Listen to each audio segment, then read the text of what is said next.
আনিস আলমগীর, আইনে যা আছে তার প্রয়োগ বাস্তবায়ন করা সম্ভব হবে কি নির্বাচনের ক্ষেত্রে?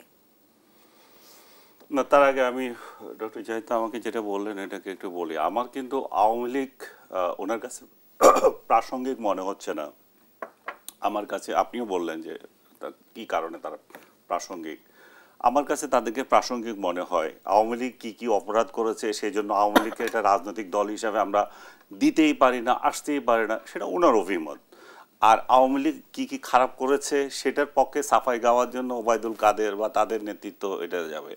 আমার আমার ব্যক্তিগতভাবে আমার তো কোনো এখানে কথা বলার কিছু নেই। আওয়ামী লীগের বিরুদ্ধে যদি কেউ বলে কিছু, আমি যেটা বলতে চাচ্ছি যে আওয়ামী লীগ কেন প্রাসঙ্গিক আমাদের রাজনীতিতে। প্রাসঙ্গিক এই জন্য যে ডক্টর ইউনূসের সরকার যখন এসেছে তার মানে আওয়ামী লীগকে সরিয়ে এসেছে, রাজনৈতিক একটা পরিবর্তন বড় ধরনের ইয়েতে তারা একটা পরাজিত শক্তি। কিন্তু এই ক্ষমতার বাইরে থেকেও তারা এখন দেখাচ্ছে যে শেখ হাসিনার এক প্রকার সমর্থক আবার শেখ হাসিনার বিরোধী দল সমান মাত্রায় আছে। কোনোভাবেই উনি যদি বলেন যে না আমি দেখছি না সেটা, তাহলে উনার দৃষ্টিতে সেটা পড়ছে না। তাহলে সোশ্যাল মিডিয়া দেখছেন না, উনি মানুষের সঙ্গে মিশছেন না, উনি টেলিভিশনে টক শো করে আমরা বেড়াচ্ছি, শুধু সাধারণ মানুষের সাথে আমাদের কথা নাই। বাজারে যাচ্ছি না, আমরা বাজারের লোকদের মতামত কি আমরা সেটা দেখি। উনি হয়তো বলবেন যে আপনি এক দৃষ্টিতে দেখছেন, হয়তো হতে পারে ওনার মতে, কিন্তু আমি যেভাবে দেখি যে মানুষ সন্তুষ্ট না। মানুষ আওয়ামী লীগকে একেবারে বিসর্জন দিয়ে এদেরকে নিচে আওয়ামী লীগের নাম নিশানা মুছে দিতে চাচ্ছে। সাধারণ মানুষের কথা বলছে, আমি সাধারণ মানুষের কথা বলছি, তাদের সে ধরনের মেন্টালিটি নেই। আওয়ামী লীগের রাজনৈতিকভাবে এখনো প্রাসঙ্গিক আরও কারণে আওয়ামী লীগ একটা ঐতিহাসিক একটা ভূমিকা আছে বাংলাদেশের জন্মের পেছনে, এই রাজনৈতিক দলটার বিশেষ ভূমিকা আছে। সো আমি যদি কালকে মনে করি যে এটাকে আমি ফেলে দেব, আওয়ামী লীগ দীর্ঘদিন এই দেশ শাসন করেছে, তার শাসনে যেমন দুর্নাম আছে, তার শাসনে অনেক উন্নয়নও আছে, তার শাসন আমলে অনেক ভালো ভালো কিছু আছে। এই সংবিধান থেকে শুরু করে বহু কিছু, এই রাষ্ট্র তাদের আমলেই হয়েছিল, সব কিছু তৈরি হয়েছিল, সেগুলোকে আমরা অস্বীকার করতে পারবো না। সবচেয়ে বড় যে বিষয়টা আমার কাছে মনে হয় যে বিকল্প শক্তি। আওয়ামী লীগ নাই, ঠিক আছে, তাহলে বিকল্প শক্তি কে? এই গত এক বছরেই তো আমাদের রাজনৈতিক দলগুলো যে কটা এখন মার্কেটে আছে, এরা একটাও প্রমাণ দিতে পারে নাই জনগণকে আওয়ামী লীগ যদি না থাকে এরাই আমাদের জন্য সূর্য সন্তান, এরাই আমাদের জন্য সূর্যের প্রতীক হিসাবে দেশটাকে এগিয়ে নিতে পারবে। এরা চাঁদাবাজি করে না, এরা রাহাজানি করে না, এরা সন্ত্রাস করে না, এরা মানবিক এবং এরা ভিন্ন মতকে সহ্য করে। শেখ হাসিনা গুম ঘুম যেগুলো করেছিল তার বিরুদ্ধে যে অভিযোগ, এরা সেগুলো না, এরা সব সহি, এরা ভিন্ন মতকে করতে দেয়। এরা রিক্সাওয়ালাকেও জয় বাংলা বলে পিটায় না। 32 নম্বরে কেউ যদি ব্যক্তিগতভাবে ফুল দিতে যায় সেটাতে এদের মাথা ব্যথা নাই। এরা একটা মানবিক সরকার হিসাবে থাকতে চায়। এই যে জিনিসগুলো যদি তারা যখন বিরোধী দল ওই ধরনের একটা বিরোধী দলের অনুপস্থিতি, তখন কিন্তু এই সমস্ত প্রশ্নগুলো আসে এবং নতুন প্রজন্মের কাছে কিন্তু নেতৃত্ব এবং আত্মসমালোচনা আর গণ-আস্থার যে সংকট, যে সেটা যারা এক বছর আগে যেইভাবে দেখেছিল সেইভাবে তারা যে হতাশার দিকে যাচ্ছে, সেই সব কারণেও আমি বলতেছি যে এদের আগামীতে বা এই সরকার বা আগামীতে যারা আসবে তাদের ব্যর্থতা যত বেশি হবে আওয়ামী লীগ তত বেশি প্রাসঙ্গিক হয়ে যাবে। আবার এই পরবর্তী সরকার যদি অনেক ভালো করে তাহলে আসবে না। আপনি আরেকটা প্রশ্ন তুলছেন যে আওয়ামী লীগ এত কেন থাকতে পারবে না, কারণ হচ্ছে তাদের অ্যাট্রোসিটি ছিল এই যে 24-এ। তো অ্যাট্রোসিটির দিক থেকে তো জামাতে ইসলামের অ্যাট্রোসিটি কম ছিল না। সেই রাজনৈতিক দল কি এখন নাই? তারাও তো আছে।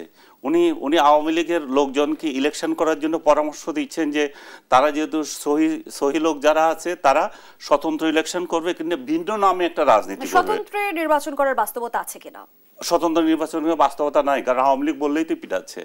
এখন আওয়ামী লীগের পক্ষে কথা যায় বলেই তো আবার ট্যাগ দিচ্ছে যে বোধহয় আওয়ামী লীগ হয়ে গেছে। তো যে আমাদের কথা বললে যখন ট্যাগ দেওয়া হচ্ছে, যারা আবার আওয়ামী লীগ সত্যিকার অর্থে করে রাজনীতির সাথেই জড়িত আছে, তারা কিভাবে কথা বলবে? আওয়ামী লীগ তো পরিচয় পেলে আপনি গ্রেপ্তার করতেছে। আওয়ামী লীগের সংসদ সদস্য যারা আছে অন্যায় করুক আর না করুক ইলেকশন করছে, সেই জন্য অনেক লোক এখন জেলে আছে। সো আমি বলছি যে উনি পরামর্শ দিয়েছিলেন যে এরা নতুন নামই দল করতে পারে। জামাতে ইসলামকে কি আমরা আজকে 54 বছরও পেরেছি নতুন একটা দলের নাম দিয়ে আসতে? তারা তো সেই জামাতে ইসলামী রেখেছে যে 71 আমি জামাত সালে। সমর্থন করছি না, ভুল করছেন। জামাতের রাজনীতির অধিকার নিয়ে আমারও প্রশ্ন আছে, এটা নিয়ে আমার সাথে আমার দ্বিমত নাই। আমি সমর্থনের কথা বলছি না, আমি বলছি যে ওরাও সেই দলটা চেঞ্জ একদম করেনি। একদম ওদের অপরাধ আরো অনেক বেশি বড়। আমি আপনার সাথে একমত, আমি একমত। সো ওরা ওইটা আমি বাস্তবতা বলতেছি, আমরা 54 বছরেও সেটা পারিনি, তাহলে আমরা এই 1 বছর পরে কিভাবে বলতে পারি যে আওয়ামী লীগ তার নাম চেঞ্জ করে অন্যভাবে আসবে?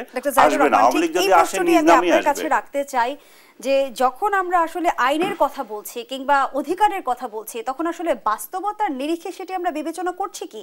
যখন আসলে শোক পালনে আমরা দেখেছি যে বাধা দেওয়ার চেষ্টা করা হয়েছে, নানামুখী তৎপরতা দেখেছি, একজন রিকশা চালক ফুল দিতে গিয়ে কিন্তু গণপিটুনির শিকার হয়েছেন 32 নম্বরের। নিশ্চয়ই আপনি অবগত তার আছেন। ভিতরে অত্যন্ত ভয়ঙ্কর একটা মামলা হয়েছে, ফালতু একটা মামলাও হয়েছে। হ্যাঁ, আমি খেয়াল করেছি এবং আমি এটা নিয়ে বহু জায়গায় টক শোতে, আমার নিজস্ব চ্যানেলে এটার বিরুদ্ধে কন্ডেম করেছি। আমি শুরুতে একটা কথা বলেছি, কিন্তু আমি আবারও বলতে চাই, একটা স্টেট বুঝতে হবে আমাদের। 15ই আগস্টে শোক প্রকাশ বা ফুল দেয়া কি ক্রিমিনালাইজ করেছি আমরা? আমরা কোনো আইনে কি বলেছি এটা অপরাধ? বলি নাই তো। তো তাহলে আমরা এটা কিভাবে বাধা দেই? এবং শুধু সেটা না, তাকে হত্যা চেষ্টা মামলায় পুলিশ তো করলোই, আদালতের সামনে বললো এবং একজন বিচারক এটা কনভিন্সড হয়ে তাকে জেলে পাঠালেন। এরপর আপনি শোরগোল হওয়ার কারণে জামিন দিলেন। একটা বিচারক কনভিন্সড হয়েছে 2 মাস না কত মাস আগের এইসব কি যেন ওই সময় হয়েছে, সেটার জন্য উনি অ্যাকিউজড। এগুলো অত্যন্ত, আমি এটাকে ইত্রামি শব্দটা ব্যবহার করেছি আমার একটা, আমি এখানেও করে ফেললাম পার্সোনালি। এগুলো প্রত্যেকটাই আসলে এই সংকটগুলো তৈরি। যেহেতু শোক পালনে কাউকে বাধ্য করার অধিকার যদি না থাকে, নিশ্চয় শোক পালন ঠেকাতেও আসলে কাউকে বাধ্য করা যাবে না। শোক পালন বন্ধ করার জন্য যদি আপনি একটা আইন করেন, আইনটা বিতর্কিত হতে পারে, আপনি একটা আইন, তাহলে একটা আইন করেন যে 15ই আগস্ট কেউ শোক প্রকাশ করতে পারবে না, ব্যক্তিও পারবে না, আইন করে দিলাম। তখন আমরা আইন সমালোচনা করবো, কিন্তু তখন ধরলে বলতে পারবো আমি তো এই আইনের ভিত্তিতে ধরেছি।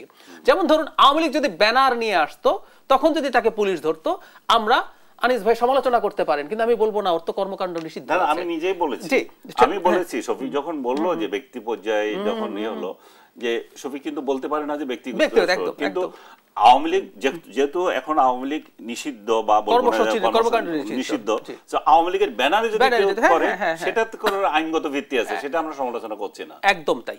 যেমন আমি শুধু সেটা না, আমাদের অনেকে চোখ এড়িয়ে গেছে, নোয়াখালীতে একটা মিলাদ মাহফিল হচ্ছিল একদম একটা স্মৃতি ফাউন্ডেশনের নামে এই 15ই আগস্টে, ওখান থেকে ইমাম মুয়াজ্জিন এবং কয়েকজনকে ধরে নিয়ে গেছে, খিচুড়ি চুরি করে নিয়ে গেছে। এবং অতি উৎসাহিত হয়ে আমরা দেখলাম যে 32 নম্বরে গানের তালে তালে নাগিন ড্যান্সও করা হলো। এইগুলোকে আসলে উৎসাহ দিচ্ছে কারা?